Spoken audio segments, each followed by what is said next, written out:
And we're back. We're headed off to Southwick, one of the most iconic tracks in the country, for round number 5 of the Motocross series. This is our race day update show where we go over all of the injury updates, the rider storylines, the points, rider statistics for fantasy and betting, and everything else you might need to know before the gate drops. Alright, so as always, we're going to start off with our injury updates, and thankfully we do have some good news this week. It looks like Trevor Collip is finally doing better. He's stable. He was able to be transferred from California to Indiana, much closer to home. Things were looking pretty rough there for the first couple of weeks. While the amount of brain damage still remains to be seen, he's doing a lot better, he's stable, and closer to home. Next, we have the huge batch of star Yamaha riders that are out. Max Anstey is still recovering from that broken leg, but it sounds like he'll be back on the bike in the next couple of weeks. Daxton Bennick is still recovering from his concussions. Pierce Brown is back on the bike and aiming to return at some point to motocross, but that still remains to be seen exactly which round. Cole Davies is still recovering from being landed on in Salt Lake City, and it looks like he's on a similar timetable to Max Anstey. Jeremy Martin is still sitting out until his home race in Millville, which will essentially be his farewell tour. And the rookie Caden Manier is also out after tearing his UCL at High Point. He's going to have surgery to get that fixed, so he is out as well. Drew Adams tipped over and broke his finger at High Point, so he's going to be out this weekend. Evan Ferry is aiming to return next weekend at Redbud. Cameron McAdoo is back cycling and staying in shape, but he's still a few months out from being able to return as well. Carson Mumford is back on the bike and looking pretty good after that ankle injury he suffered in Birmingham, but we're not really sure if he's going to return to motocross anytime soon. Jet Reynolds was originally slated to return from that broken leg injury this weekend, but now it sounds like that is up in the air. Styles Robertson is in a kind of dark place. His wrist has had many surgeries and it's still really unstable. We saw him try to race motocross this year and it just wasn't possible. Not really sure what the future holds for him. Really hate to see that. Gavin Towers ended up tearing his ACL and damaging his meniscus before High Point, so he's going to be out for the rest of the year. And then Jace Kessler ended up going down and breaking his collarbone at High Point. He had surgery. He's supposed to be back this weekend, so shout out to him. And then, of course, we have the big one in the 250 class, which is Chance Hymas, who had a full-thickness ACL tear. So this is now his third ACL tear before 21. Really hate to see that.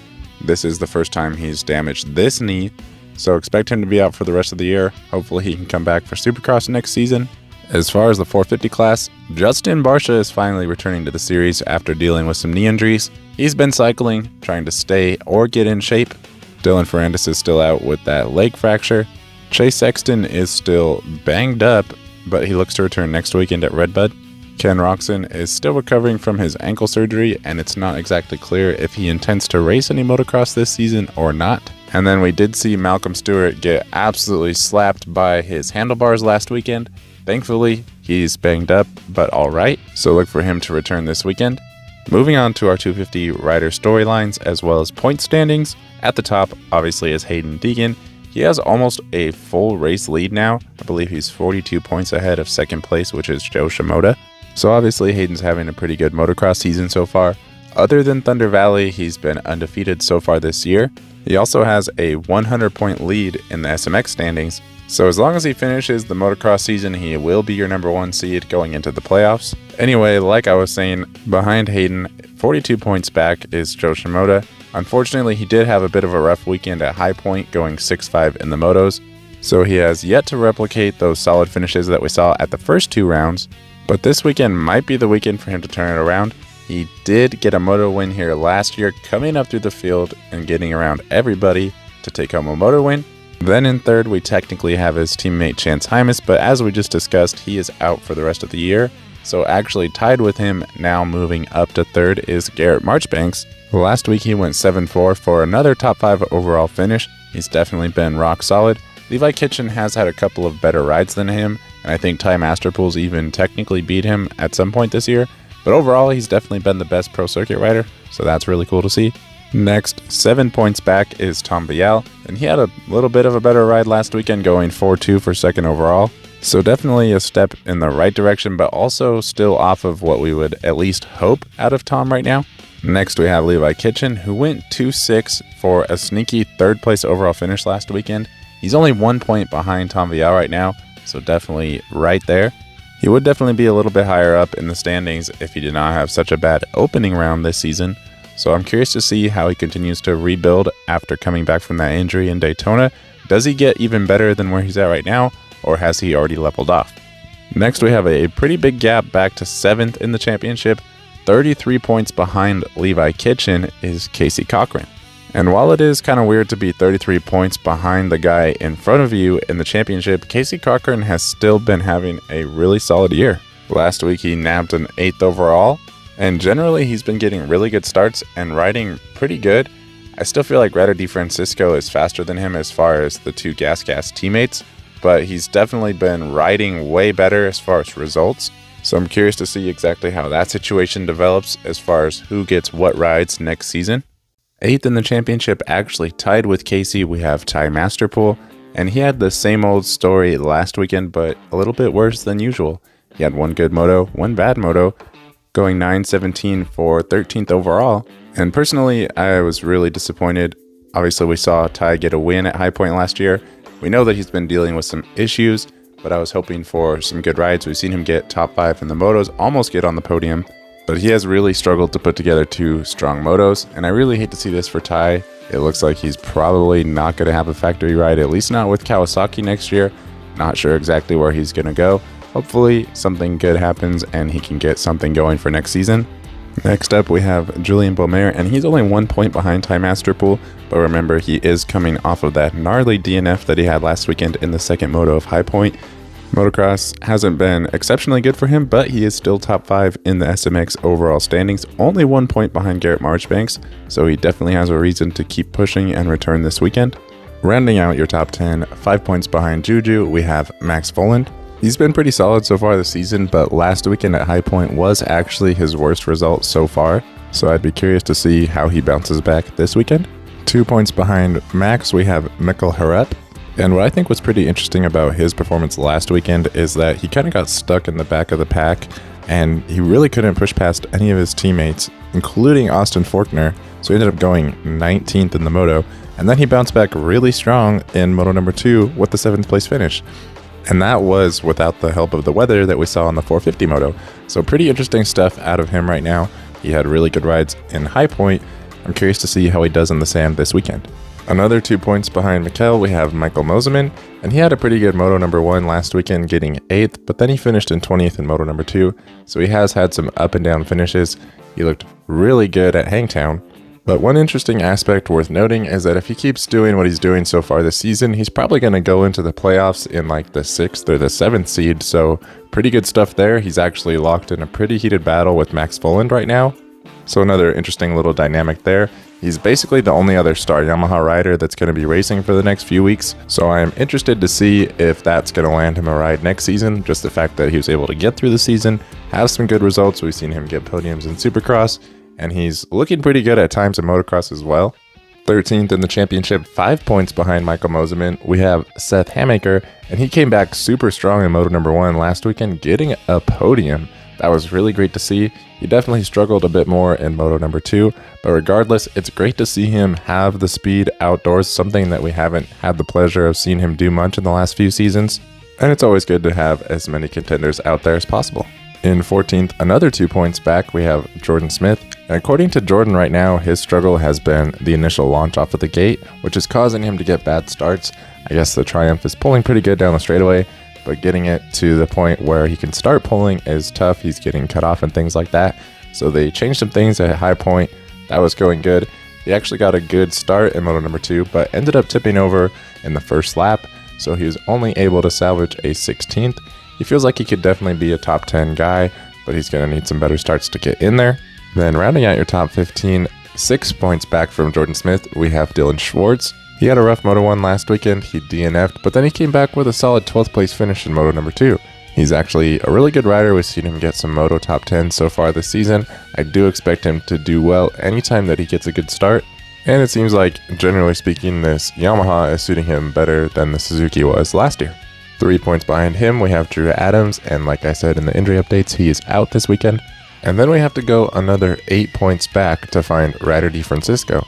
I really don't feel like the speed is the issue here. The consistency definitely is. I'm not sure exactly what's going to happen with him going into next season, definitely a situation worth keeping an eye on. He did manage a solid 11th in Moto number 2 last weekend, which just proves my point that the speed is there and the fitness is as well. It was at the second moto, so nonetheless, he does need a little bit better results moving forward. Then in 18th, 19 points behind Ryder DeFrancisco, we have Nate Thrasher, and I completely forgot about Nate. He actually went 10-10 in the motos last weekend, so he's coming back pretty strong after a rough start at Paula this year. So he will be under the Star Yamaha tent this weekend alongside Moseman and Deegan as well. It's great to see Nate back out there. He's definitely got some building to do, and it looks like he's doing just that.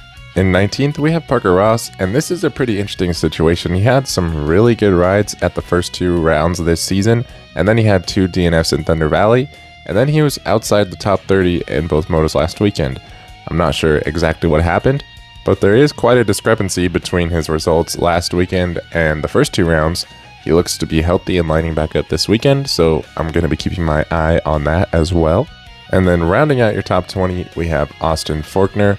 He definitely looked like he's been on the rise these last couple of weekends, scoring some pretty good points in the motos, and then he definitely regressed a bit last weekend. He finished just inside the points in Moto number 1, scoring an 18th place finish, and then he had a relatively good start in Moto number 2 and looked to be pushing a bit, ended up going down. He still finished the race but didn't score any points, so that's why he's back here in 20th. That's kind of how his whole season's gone. He's still out there scoring some points, and if he can at least stay healthy and keep doing his thing, he should qualify directly into the playoffs. He's right around the cutoff right now, so he's definitely going to want to keep going out there. Moving on to the 450 class at the top, obviously we have Jet Lawrence. He is now 28 points ahead of Eli Tomac, so a little over a full moto lead for him right now. He had no problem going 1-1 here last year, so it'll be interesting to see if Tomac can bring anything for him this year. Either way, things are looking really good for Jet Lawrence right now. And then, like I just said, behind him, coming fresh off of a moto win, we have Eli Tomac, and he has been very vocal about the fact that he loves Southwick. That being said, he hasn't raced here since 2022, and he has been relatively inconsistent so far this season. All of that considered, and the fact that he's already more than a moto behind Jet, it feels like this is a real turning point in the season, where if he wants to have any chance at coming after this championship, he's going to have to make up some points on Jet. We've seen him beat Jet in motos multiple times this year, but we've yet to see him make up points at a race. Basically what I'm trying to say is that he needs to go out there and beat Jet in the overall this weekend if he wants to stay in the championship fight. Next up in third, only 6 points behind Eli Tomac, we have Aaron Plessinger. And it's really cool to see Aaron up here doing his thing. He's consistently been a podium guy. I would absolutely love to see him get a moto win at this point. He definitely deserves that. And overall would be even cooler. But even more interestingly, he's really starting to close in on the overall number 1 spot in the SMX seeding. Right now, Cooper Webb does have a bit of a gap still. He's 54 points ahead, but Aaron and Justin Cooper are both closing in quickly, and Justin Cooper is only 18 points ahead of Aaron right now. So if you really zoom out and look at what Aaron's done this year, he's already gained 56 points on Cooper Webb just in the motocross season, and he's gained 8 points on Justin Cooper. With that kind of trajectory, it's definitely realistic for him to be the number 1 seed going into the playoffs. Only 3 points behind Aaron Plessinger, we have Hunter Lawrence. And man, he had a really good weekend last weekend, going 2-2 in the motos. He was so close to winning that overall. I know he's definitely a little bit frustrated from that, but it's hard to be too mad when it's your brother that beats you. As much as it feels like an overall win in motocross has been really elusive to Aaron Plessinger, the same could be said to Hunter Lawrence. It feels like he deserves one of these overalls at this point. And he did lead some laps here last year, even against Chase Sexton and Jet. So you know he feels comfortable here. It'll be interesting to see if he can carry that momentum from last weekend into this weekend. In 5th, another 5 points behind Hunter, we have Justin Cooper, and this has really been your top 5 throughout the season so far. These guys are really starting to separate themselves from the rest of the pack, so I know that Justin is a little bit frustrated that he is essentially bringing up the back of this pack, at least in an overall sense. We've seen him get second in the motos multiple times, but he has not put together 2 really good motos in a row to get that really good overall finish that he's going after.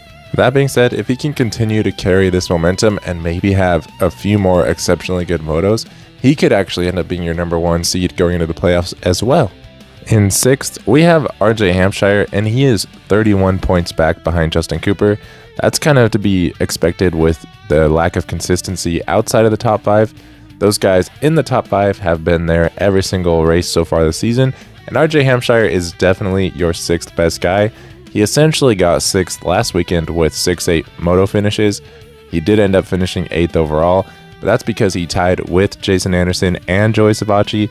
Anderson went 7-7 and Savatgy went 8-6, so the tiebreakers went in favor of everybody else.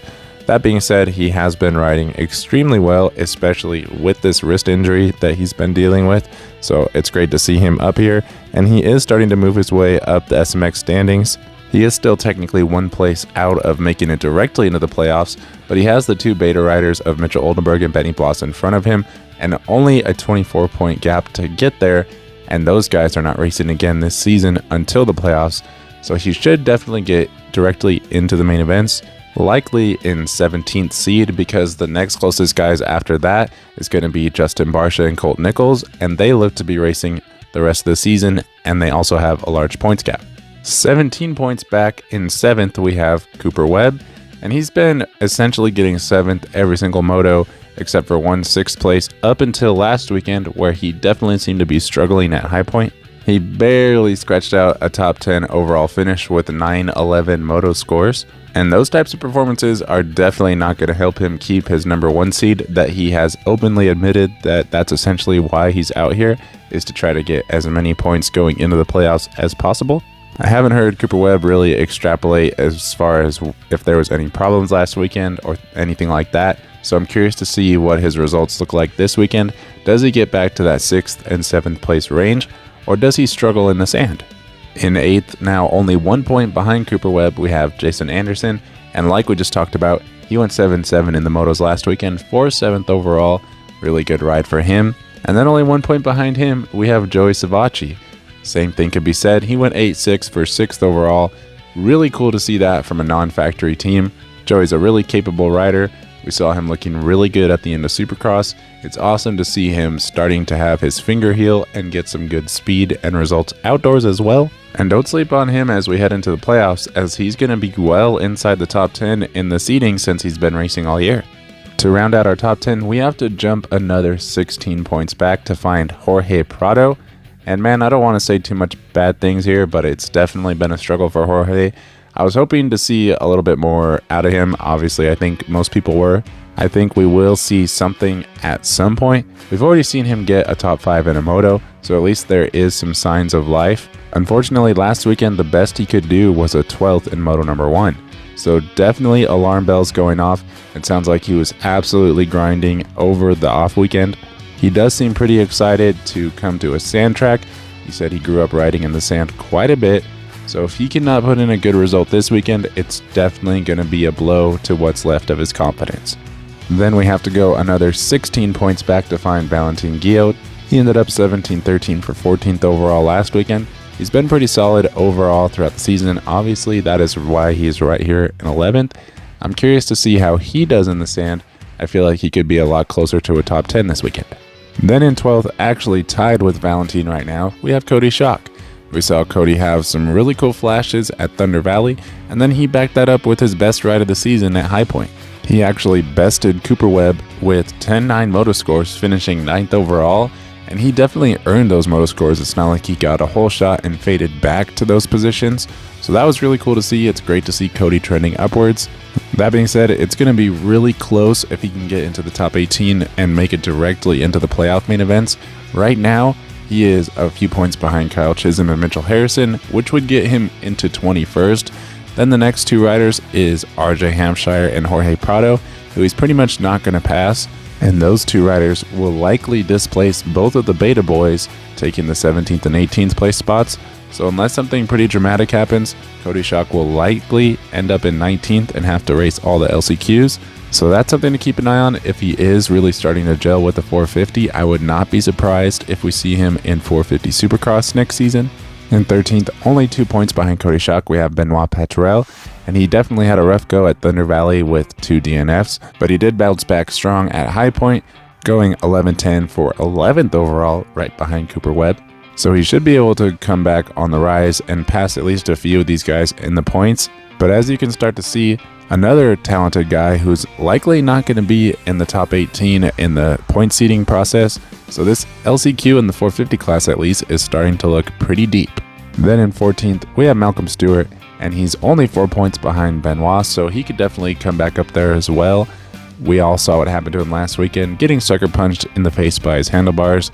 Like I said in the injury updates, he'll be back racing this weekend, so look for him to go out there and try to redeem himself.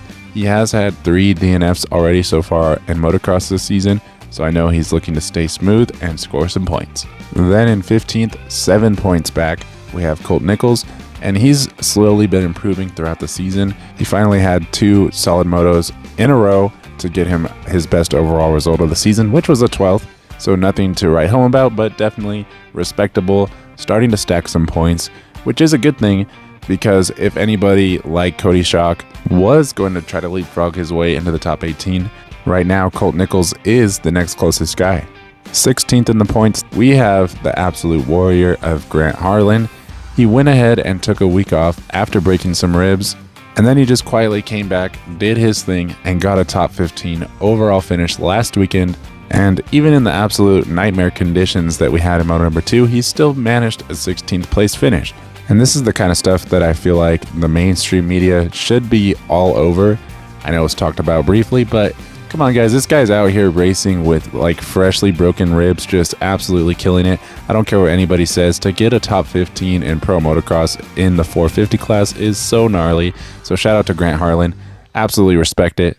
Then only 3 points behind Grant Harlan, we have Harry Koulas, and he actually finished in 16th overall last weekend, right behind him in the race as well. He definitely still looks good, and he definitely doesn't look quite as good as he did in past years.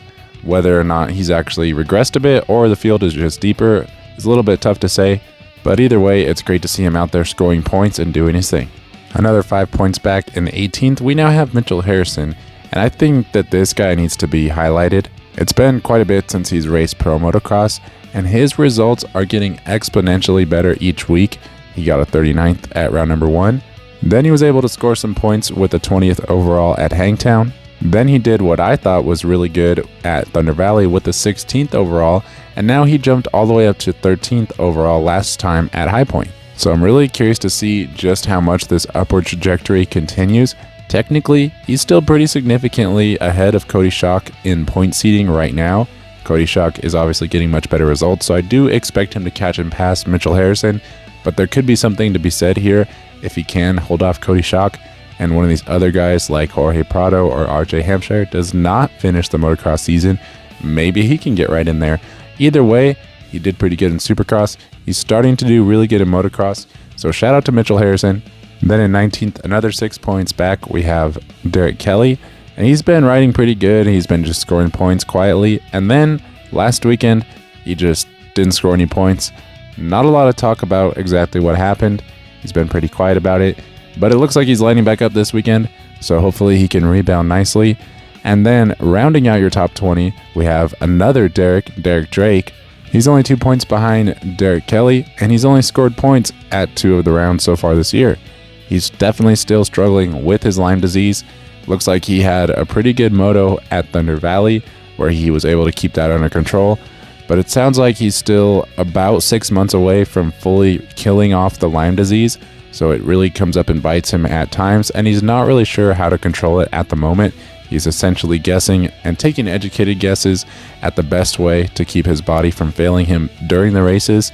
So when that does happen, we definitely see him drop well outside the points. But when Derek Drake can ride to his full potential, he's definitely a top 15 guy. I really hope for his sake that he can kill off this Lyme disease and come back strong. But as of right now, it's awesome to see him out there and at least giving it a go. Moving on to the weather and schedule. The weather's looking a little bit interesting this week, nothing too flashy.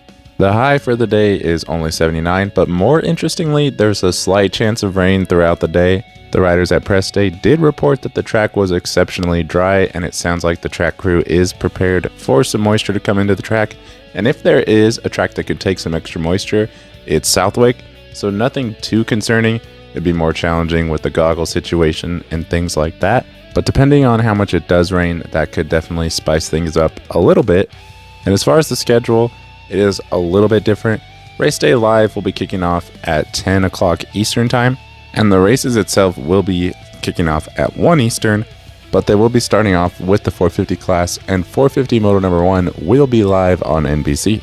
Before we move on to our fantasy statistics, I also want to give a quick shout out to TJ Albright and the Phoenix Honda Racing Team. As we heard in the injury updates, unfortunately, Gavin Towers will be out for the rest of the season, leaving a spot open for TJ Albright. He actually had a reasonably successful Supercross season, so he's going to be starting his motocross campaign with the Phoenix Honda Racing Team, so keep an eye out for him this weekend. Moving on to the rider statistics section, this is for fantasy and betting purposes. So the first rider we're going to talk about is Jet Lawrence. Not a lot of reasons to not have him as your winner this weekend. He has won 6 out of the 8 motos so far this season. He's won every single overall, and in the 2 motos that he did not win, he still got a podium. He's also undefeated at this track in the 450 class.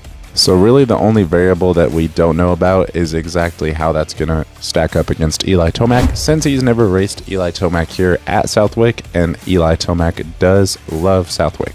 So if I was to play devil's advocate, that would be the route that I would go. I would say that Eli Tomac went 1-1 here against Chase Sexton in 2022, the last time that he raced here. That would at least be the argument I would make if I was trying to pick somebody other than Jet Lawrence to win this weekend. And I do think that Eli Tomac has at least a chance at getting his first overall of the season. If you are playing fantasy or just want to take a reasonably solid bet, you could definitely put him down for a podium finish. That being said, we have seen him get some pretty rough starts this year, and if he does get a bad start in one of the motos, then that would pretty much put an end to any hopes of getting an overall win. Looking at Eli Tomac's average start position when compared to the rest of the top 5, he has a 6.75 average start position on the first lap, and that is significantly worse than the 4th best Aaron Plessinger with a 4.63. So while he is technically still a top 5 best in the field as far as average start position, he is significantly worse than the other 4 riders that are right there in the top 5 with him. So the fact that he's able to be second in the championship does show that he's definitely the 2nd best rider in the field right now, and he could probably be a lot closer to Jet if he could just get much better starts. As far as Aaron Plessinger goes, he's been rock solid. He got a moto podium last weekend. He did get 4th overall. His results here last year were nothing to be super excited about. He got 12th in the first moto, 4th in moto number 2. I really don't think of Southwick as an Aaron Plessinger type track, but we do know that Aaron likes the rain, so maybe a little bit of moisture will help him out, even if it is just mentally. Like I said, he is 4th best as far as average start position with a 4.63, but he's not that far behind Justin Cooper, who has a 4.0 average. What's really interesting is that he's actually tied with Eli Tomac as far as average finishing position. The reason that he is actually behind him in the points is because Eli Tomac has won a couple of motos, and there's a lot more points for a moto win than any other position. But if the overall points for the championship were scored Olympic style, they would actually be tied right now. Looking at Hunter Lawrence, he did pretty good here last year. Like I said earlier, he did lead quite a few laps. He also went 2-2 last weekend, almost got the overall win. If his brother Jet did not make his way up into 3rd, then Hunter would have finally got that elusive overall motocross win. His average start is significantly better than everybody else not named Jet.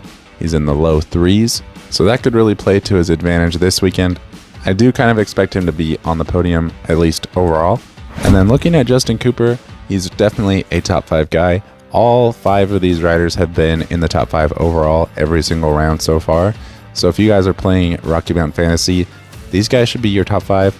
Yes, RJ Hampshire, maybe Jorge Prado, Cooper Webb, somebody like that could get in your top 5 if one of these guys crash out, but you can't really count on that happening. Anyways, looking at Justin Cooper, his average start is 4.0 and his average finish is 4.13. The thing that can be said about Justin Cooper is that, generally speaking, where he starts is where he will finish, or maybe a little bit worse, but he does not do the best job charging forward when compared to the other 4 riders that we've talked about so far. If he starts outside the top 5, maybe 10th, he'll definitely get into the top 5. That's not what I'm saying.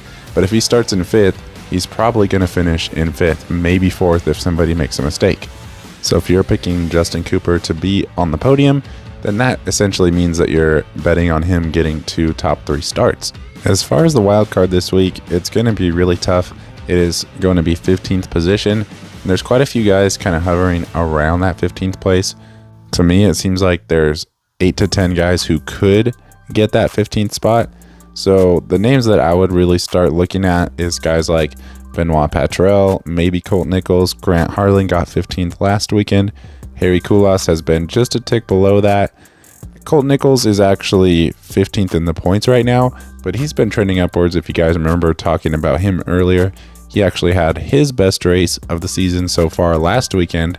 Derek Drake is right around that 15th place whenever he can ride to his full potential, but he scores no points in a lot of the motos when that Lyme disease kicks in.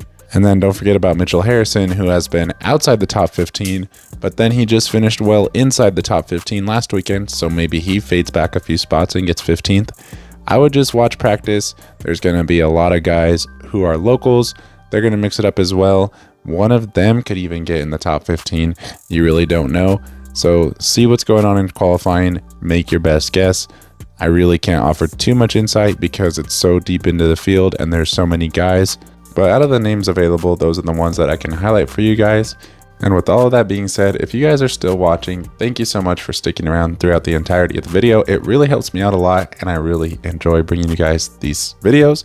I really want to bring you guys more and more content, but right now I have a lot going on in my personal life, so I'm only able to bring you guys these race day updates once a week.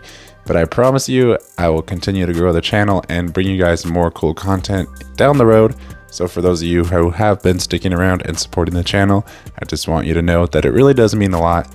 Thank you guys for watching, and I will see you in the next video.